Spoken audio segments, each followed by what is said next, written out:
Hello student, स्वागत है आपका मेरे यूट्यूब चैनल जी के स्पेशल बाय एसपी सर पर। आज हम लोग करंट अफेयर्स का एक नया टॉपिक लेकर के उपस्थित हैं। जैसे सुने होंगे, इंडिया चाइना के बीच में बॉर्डर कॉन्फ्लिक्ट चल रहा है गालवान वैली में, और गालवान वैली के निकट ही है पैंगवन लेक। गालवान वैली में ही लोकेटेड है पैंगवन लेक। तो इसी लेक में जो पहाड़ियां हैं, उन पहाड़ियों को फिंगर बोलते हैं। तो उन फिंगर 4 तक जो है चाइनीज सेनाएं पहुंच गई थी। तो उसको लेकर के जो है, जैसे कि न्यूज देख रहे हैं, the Indian and Chinese army clashed along the Pangong lake in Ladakh when the people liberation army tried to penetrate in the Indian side. तो ये न्यूज है। अब ये घटना हो रहा है गालवान वैली लद्दाख में। वहाँ का जो फेमस लेक है पैंगवन लेक है। इसी लेक से क्रॉस करता है लाइन ऑफ एक्चुअल कंट्रोल, जिसका निर्धारण जो है इंडिया चाइना की वार के समय के बाद 1962 में किया गया था। और मैकमोहन लाइन जानते हैं कि जो नॉर्थ ईस्ट में जो नेफा है, नॉर्थ ईस्ट फ्रंटियर एजेंसी, जिसको अभी नेफा बोलते हैं, तो वहाँ जो इंडिया चाइना का बॉर्डर डिमार्केटेड है मैकमोहन लाइन के द्वारा है। फिर अक्साई चीन का वो इलाका है जो इंडो चाइना वार में 1962 में, ये लद्दाख का वो पार्ट है जिसको चाइना ने 1962 के वार में हड़प लिया था इंडिया से। फिर उस वार के पहले जो है पंसिल एग्रीमेंट हुआ था दोनों देशों के बीच में, पीसफुल को एग्जिस्टेंस का एग्रीमेंट था 1954 में। फिर डोकलाम में भी देखिएगा इसी तरह का जो है तनातनी 2017 में हुआ था। तो ये कंप्लीट जो है रिव्यू हम लोग करेंगे इस वीडियो में।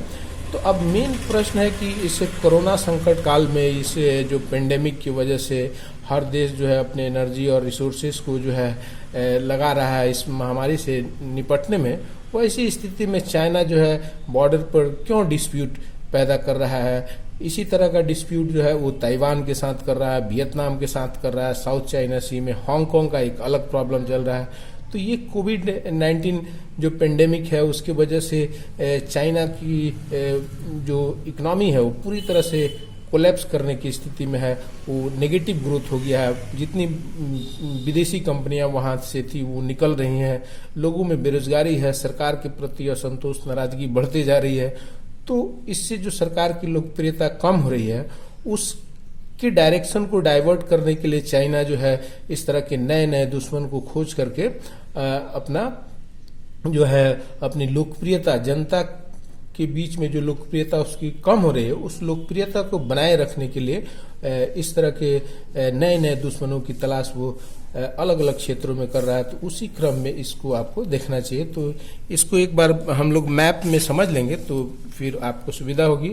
कि जैसे ये जो है, आप जान रहे हैं कि ये जम्मू एंड कश्मीर जो स्टेट है, जम्मू एंड कश्मीर है, जो अब एक यूनियन टेरिटरी के रूप में है, और एक यूनियन टेरिटरी है लद्दाख।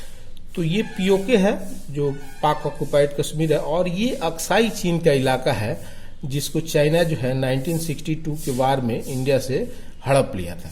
और इसके बाद से जो है जो लाइन ऑफ एक्चुअल कंट्रोल, ये इसका निर्धारण किया गया। और इसी लाइन ऑफ एक्चुअल कंट्रोल में गालवान वैली है। और गालवान वैली जो ये पहाड़ियां हैं, दुर्गम पहाड़ी क्षेत्र है जो 3500-4000 मीटर ऊंचाई पे है, या 9000, 11000, 14000 फीट की ऊंचाई पे ये सब लोकेटेड है। इसी में पैंगवन लेक है, जो आप फेमस फिल्म 3 इडियट देखे होंगे, तो उसमें ये पैंगवन लेक जो है लास्ट में दिखाया जाता है। तो ये पैंगवन लेक जो है इसमें पहाड़ियां हैं, मतलब इस लेक के किनारे किनारे जो है पहाड़ियां हैं, और इन्हीं पहाड़ियों को हिल्स को बोलते हैं फिंगर 1, फिंगर 2, फिंगर 3। तो ये पूरा जो इसका अगर लेंथ आप देखेंगे तो ये पूरा जो लेंथ है उसका 135 किलोमीटर जो है लेंथ है। इसमें से 90 किलोमीटर पे चाइना का कंट्रोल है, और 45 किलोमीटर पे इंडिया का कंट्रोल है। और ये पैंगवन लेक में से जो है लाइन ऑफ एक्चुअल कंट्रोल जो बोल रहे हैं वो फिंगर 4 से क्रॉस करता है। तो ये 4 फिंगर तक इंडिया का 45 किलोमीटर पे कंट्रोल है, और फिंगर 8 तक जो है कंट्रोल है चाइना का, तो देखिएगा इधर जो है स्थायी बंकर भी बनाना शुरू कर दिया है चाइना। फिर इस क्षेत्र में अपना इंडिया जो है कम्युनिकेशन एस्टैब्लिश करने के लिए, कम्युनिकेशन को स्ट्रांग करने के लिए रोड कंस्ट्रक्शन का काम कर रहा है, चाइना जो है बंकर बनाने का काम कर रहा है। तो दोनों देशों के बीच में जो है इस क्षेत्र में यही क्षेत्र है जहाँ पे तनातनी जो है शुरू हो गया है। और जब हम बोलते हैं मैकमोहन लाइन, तो वो मैकमोहन लाइन जो है ये नेफा जो बोलते हैं, नॉर्थ ईस्ट फ्रंटियर एजेंसी, जिसको अभी अरुणाचल प्रदेश बोलते हैं, तो यहाँ पे सीमा का डिमार्केशन जो है मैकमोहन लाइन के द्वारा है। तो ये थोड़ा सा जो है मैप के माध्यम से बैकग्राउंड आप समझ लिए। तो अब जो है मुख्य जो समस्या है वो गालवान पैंगवन लेक के पास है। तो पैंगवन लेक, जैसे कि हमने आपको बताया कि it is 135 kilometre long lake है, लोकेटेड है हिमालय में, जो इंडिया और चाइना के बीच में फैला हुआ है। और 1/3 of the water body it's 45 kilometre India के कंट्रोल में है, जबकि रेस्ट जो 90 किलोमीटर है वो चाइना के कंट्रोल में है। अब वहां से जो रिपोर्टें आ रही हैं वो ये स्टैंड ऑफ की, तो according to report the Chinese troops manage to enter the finger 4, पहाड़ी जो है हिल्स हैं वो फिंगर 4 तक वो पेनिट्रेट कर गया था चाइना का army area of the lake, but were obstruct by the Indian army, लेकिन भारतीय सेना के द्वारा उसको ऑब्स्ट्रक्ट कर दिया गया। तो फिर उसके काउंटर में China also block the route of Indian patrolling team का भी रूट वो ब्लॉक कर दिया वो डिस्प्यूटेड रीजन में। और दोनों ही साइड से जो है साइजेबल नंबर में फोर्सेज जो है गालवान वैली में तैनात कर दिए गए। लगभग 5000 अराउंड जो है मिलिट्री फोर्सेज जो है वहां पे डिप्लॉयड कर दिए गए हैं। तो अब इसमें जो ये पैंगवन लेक है वो गालवान वैली में है। तो गालवान जो है एक रिवर है जो फ्लो करती है ईस्ट से वेस्ट डायरेक्शन की ओर जो है वो फ्लो करती है, और वो डिस्प्यूटेड जो अक्साई चीन वाला इलाका है वहीं पे फ्लो करती है। उसके सदर्न पार्ट में अक्साई चीन रीजन में सदर्न जिंगयांग जो चाइना का पार्ट है वो, और इंडिया का पार्ट है लद्दाख, उसी में वो नदी फ्लो करती है। फिर ये इसका ओरिजिनेट मतलब ये नदी निकलती है eastern side of Karakoram range, famous range है, इसी में K2 है, and flow west and join Shyok river, और फिर जाके सियोक नदी मिल जाती है। फिर इसी में एक अक्साई चीन आप अक्सर सुनते रहते हैं, इससे अक्सर प्रश्न पूछता है। तो अक्साई चीन रीजन है जिसका एडमिनिस्ट्रेशन जो है चाइना के पास है एज पार्ट ऑफ जिंगयांग और तिब्बत ऑटोनोमस रीजन इसको बोलते हैं।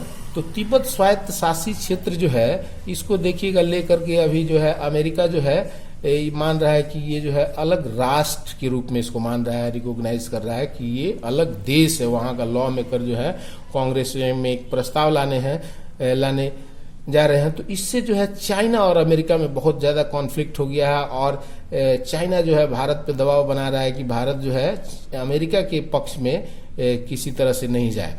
तो ये ऑटोनोमस काउंसिल है, इस पर क्लेम किया जाता है इंडिया के द्वारा, अक्साई चीन के क्षेत्र पे इंडिया के द्वारा क्लेम किया जाता है as a part of union territory Ladakh के रूप में, और इसी से कॉन्स्टिट्यूट होकर बनता है eastern portion of larger Kashmir region का, और which has been subjected of dispute between India and China since 1962 के वार से जो है ये डिस्प्यूटेड इलाका बन चुका है। फिर ये जो है 1962 में इंडिया चाइना का वार हुआ था, तो वो वार जो है एक जो है बहुत इम्पोर्टेंट जो है इवेंट था दोनों कंट्री के रिलेशन के बीच में। तो इंडिया चाइना वार जो है बिटवीन इंडिया और चाइना के बीच में हुआ था 1962 में, और इसका कारण था disputed Himalaya border was the main reason. तो हिमालय क्षेत्र में जो है बॉर्डर डिस्प्यूट जो है इसका मेन कॉज था, और भी दूसरे कारण इसमें भूमिका रोल प्ले किए थे।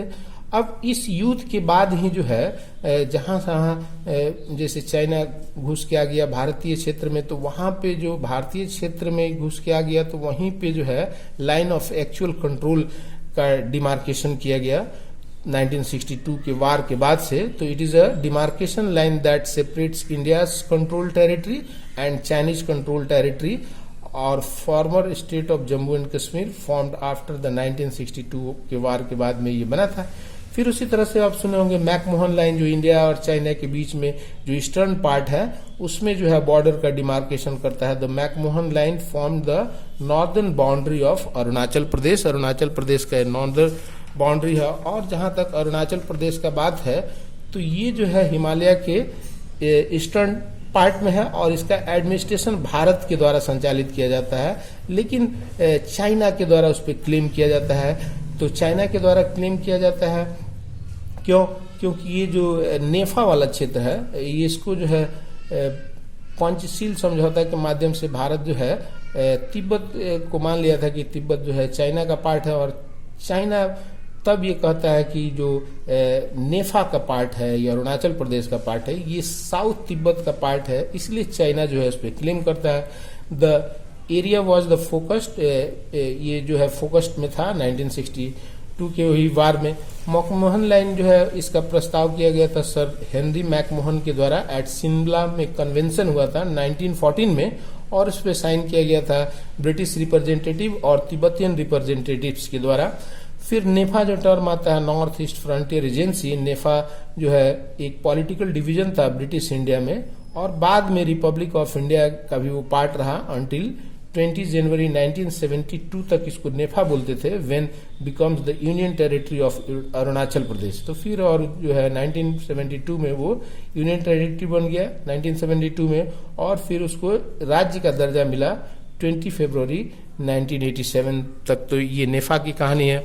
फिर उसी तरह से देखिएगा कि जो है पंचशील जो है एग्रीमेंट हुआ था इंडिया और पाकिस्तान के चाइना के बीच में। तो it is also known as the 5 principle of peaceful coexistence. ये पंचशील सिद्धांत इसको बोलते हैं। शांतिपूर्ण सह अस्तित्व के 5 सिद्धांत थे, और इस पर जो है ये जो है चाइना और इंडिया के बीच जो है फॉरेन रिलेशनशिप को डिफाइन करता है। और इस एग्रीमेंट पे साइन किया गया था Indian prime minister Jawaharlal Nehru के द्वारा, और उस समय चाइनीज प्रीमियर थे चाउमिन लाई, उनके द्वारा जो है 29 अप्रैल 1954 को इस पे साइन किया गया था। और इसके बावजूद जो है 1962 में जो है चाइना जो है इंडिया पे अटैक कर दिया, क्योंकि उस समय भी 4 साल जो है लंबा अकाल पड़ा था चाइना में, और उसकी वजह से वहां की जनता के ध्यान को भटकाने के लिए जो है चाइना भारत पर आक्रमण किया और एक बहुत बड़ा हिस्सा जो है अक्साई चीन का हड़प लिया। फिर इसी तरह से देखिएगा वो डोकलाम में भी स्टैंड ऑफ हुआ था 2017 में। तो ये जो है मिलिट्री स्टैंड ऑफ जो है इंडियन आर्म फोर्स और चाइनीज आर्मी के बीच में हुआ था डोकलाम में, जो एक ट्राई जंक्शन है। ट्राई जंक्शन का मतलब वहाँ बॉर्डर जो है इंडिया का भी, भूटान का भी और चाइना का भी बॉर्डर मिलता है, लेकिन उस पर जो है क्लेम किया जाता है बोथ साइड के द्वारा, चाइना के द्वारा भी और फिर इंडिया का जो एलआई पार्टनर है, मिलिट्री एलआई पार्टनर है भूटान, उसके द्वारा भी। तो इसको लेकर के भी इस क्षेत्र में तनातनी रहा 2017 में। तो ये सब जो है अब पूरा मैंने एक संक्षेप में हिस्टोरिकल बैकग्राउंड के साथ साथ जो उसका प्रेजेंट कंडीशन है उसको प्रेजेंट करने का प्रयास किया। आशा करता हूं कि ये आपको वीडियो समझ में आया होगा, और जितने इससे प्रश्न पूछे जा सकते हैं उनको मैंने इसमें समराइज कर दिया है, और प्रेजेंट सिचुएशन से भी आप परिचित हो गए हैं।